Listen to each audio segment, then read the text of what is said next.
but how hot is hot, and how cold is cold. The terms hot and cold are not very scientific terms. If we really want to specify how hot or cold something is, we must use temperature. For instance, how hot is melted iron? To answer that question, a physical scientist would measure the temperature of the liquid metal. Using temperature instead of words like hot or cold reduces confusion. All matter is made of particles, atoms or molecules, that are in constant motion. Because the particles are in motion, they have kinetic energy. The faster the particles are moving, the more kinetic energy they have.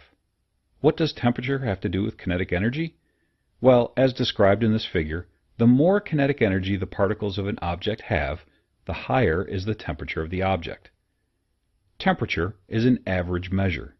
Particles of matter are constantly moving, but they don't all move at the same speed and in the same direction all the time.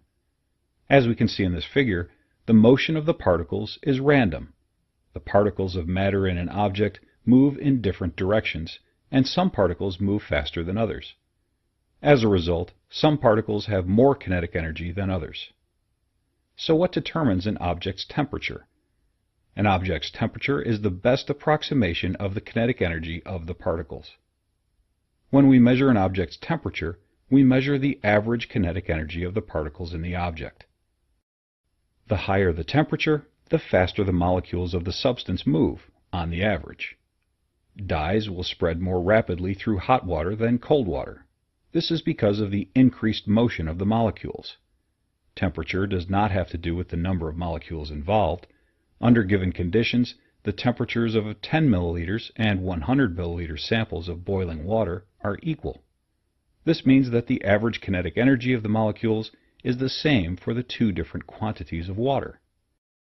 In this image, there is more tea in the teapot than in the mug, but the temperature of the tea in the mug is the same as the temperature of the tea in the teapot. Since molecules are so small, you must use an indirect method to measure the kinetic energy of the molecules of a substance. As heat is added to a substance, the molecules move more rapidly. This increased motion causes a small increase in the volume, or amount of space, taken up by most materials. There are devices that use the expansion of a substance to give an indirect measure of temperature. Such devices are called thermometers. There are many types of thermometers. Many thermometers are thin glass tubes filled with a liquid. Mercury and alcohol are often used in thermometers because they remain liquids over a large temperature range. A change in temperature causes a small change in the volume of the liquid. However, this effect is magnified when the liquid expands in the very thin tube of the thermometer. Some thermometers involve the use of bimetal strips. In such thermometers, strips made of two different metals are bonded or glued together. Because the metals expand at different rates, the combined strip bends in a certain direction when it is heated. When it cools, it bends in the opposite direction. The figure below shows a bimetal strip used as a thermostat. A thermostat is a device used to control heating and cooling systems. Some thermometers, often used in the outside of aquariums, contain liquid crystals that change color based on temperature. As temperature increases, the molecules of the liquid crystal bump into each other more and more.